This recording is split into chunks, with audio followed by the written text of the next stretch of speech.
friends, welcome to Bunny's Bites. Today we will be making date laddus.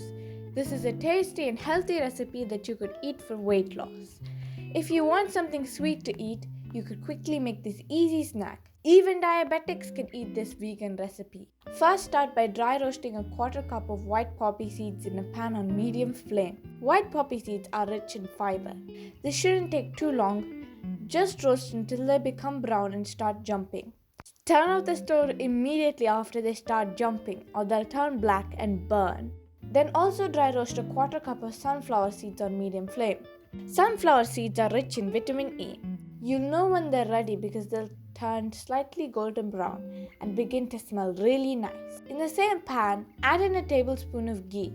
In the ghee, add a quarter cup of chopped pistachios and a quarter cup of chopped cashews. To make this vegan, you can use coconut oil instead. Fry them both well until the cashews turn golden brown and the pistachios turn slightly brown. I've added in nuts for extra crunchiness.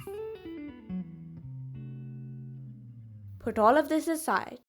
Now take the sunflower seeds and grind them in the food processor until they become a coarse powder. Then chop 2 cups of dates and grind them into a coarse paste using a food processor, or you can just use finely chopped pieces. Add the dates, pistachios, sunflower seed powder and white poppy seeds to a pan. Use the same pan from earlier as it will still be slightly hot. Mix them together like I'm showing you here. This is to soften the dates. If you want, you can just mix them together with your hands instead. Apply some oil to your hands and pinch off a bit of the mixture and make it into a ball. Not applying oil to your hands means that the mixture might stick to them. Fun fact, the word date comes from the Greek daktylos, meaning finger. Keep doing this until the mixture is finished. That's it, your date laddus are ready to eat. Yummy!